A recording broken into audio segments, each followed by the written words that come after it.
আসসালামু আলাইকুম। ওয়ালাইকুম আসসালাম। কে বলছেন?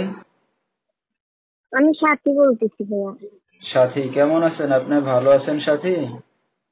আলহামদুলিল্লাহ ভালো আছি ভাইয়া। মাশাআল্লাহ, ভালো আছেন। সাথী, কোথা থেকে বলতেছেন? আপনার দেশের বাড়ি কোথায়? আমার দেশের বাড়ি ভাইয়া কুমিল্লা। আচ্ছা, কোথায় থাকেন এখন বর্তমানে আপনি? কুমিল্লাতে থাকি। আচ্ছা, কে কে কুমিল্লা আছে সাথী ক্যান্টনমেন্ট। ফ্যামিলিতে? আমার ফ্যামিলিতে আমার ছোট একটা ভাই আছে আর আমি আছি আর আমার নানির কাছে থাকি। আচ্ছা, তো কি করেন আপনি বর্তমানে? বর্তমানে সিলাই মেশিনে কাজ করি আচ্ছা, ফ্যাক্টরিতে। ঠিক আছে। তো দর্শক, শুনতে থাকুন আজকে সাথীর জীবনের গল্পগুলো। সাথীর সাথে আপনারা সরাসরি যোগাযোগ করতে পারবেন।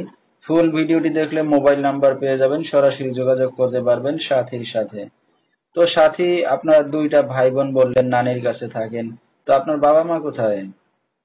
বাবাও নাই মাও নাই রে ভাইয়া।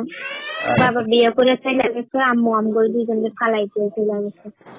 আচ্ছা আচ্ছা, ঠিক আছে। তো আপনার নানির কাছে আপনারা কি ছোটবেলা থেকে আছেন? জি জি, ছোট থেকে আমার নানির কাছে আমরা বড় হয়েছি। আচ্ছা আচ্ছা, ঠিক আছে। তো আপনার নানি কি করে এখন বর্তমানে? নানি বাসায় থাকে ভাই, কাজ কাম করতে পারে না। আচ্ছা, ঠিক আছে। তো এখন যেখানে আছেন নিজেদের বাড়ি ঘর না বাসা ভাড়া নিয়ে থাকেন সাথী?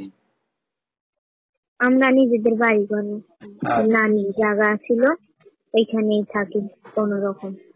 তো আপনার নানি কোনো কাজ বাজ করে না, আপনি এখন কাজ বাজ করে সংসার চালাচ্ছেন, এই তো? জি। লেখাপড়া কতদূর করছেন আপনি? বেশি পড়াশোনা করতে পারি না ভাই, পড়াশোনা করছি। ঠিক আছে।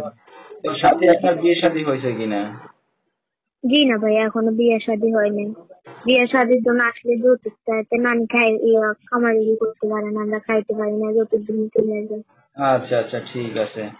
তো আপনার বিয়ে শাদী হয় না, একটা অবিবাহিত মেয়েকে, তো কি উদ্দেশ্য করে আসছেন মিডিয়ার সামনে? মিডিয়ার সামনে আছে একজন ভালো মনের মানুষের জন্য, যে সবসময় আমার পাশে থাকবে, আমার দায়িত্ব নিবো, আমার বিয়ে করবে অন্য একজন মানুষের জন্য, আচ্ছা, যে আমার সবকিছু যাই না শুনে আমার পাশে থেকে আমার বিয়ে করবে। আচ্ছা, মানে সবকিছু এখন জেনে শুনে কেউ যদি আপনার পাশে থাকে সারা জীবন, এমন একটা মানুষ পেলে আর কি বিয়ে শাদী করবেন, এই তো? জি জি। আচ্ছা, তো দর্শক ভাইরা যদি এখন আপনার সাথে যোগাযোগ করতে চায় কিভাবে করবেন? এই ভিডিওতে আমার ফোন নাম্বার দেওয়া থাকবে। আচ্ছা, তো দর্শক, নাম্বারটা স্ক্রিনে পাইছি, নাম্বারটা বলেছি, এই নাম্বারে যোগাযোগ করলে সাথীকে পেয়ে যাবেন। 01811853287, এই নাম্বারটাই হলো সাথী। তো সাথী, আপনি একটা অবিবাহিত যুবতী মেয়ে, রাত বিরাতের অনেক দর্শক আপনাকে ফোন দিবে, তো কোনো সমস্যা হবে? না না ভাইয়া, কোনো সমস্যা হবে না, ফোন দিতে পারবে।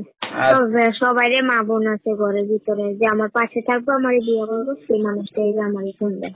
ঠিক আছে। তো দর্শক, সাথী আসলে কথাগুলো অনেক সুন্দরভাবে বলছে, যেহেতু অবিবাহিত মেয়ে, বাবা মা নাই, সে চাচ্ছে একটা ভালো মনের মানুষ বা পাশে দাঁড়ানোর একজন মানুষ। তো সবকিছু এখন জেনে শুনে তার সাথে যদি যোগাযোগ করতে চান, রিলেশন করতে চান, তাহলে সেভাবে যোগাযোগ করবেন।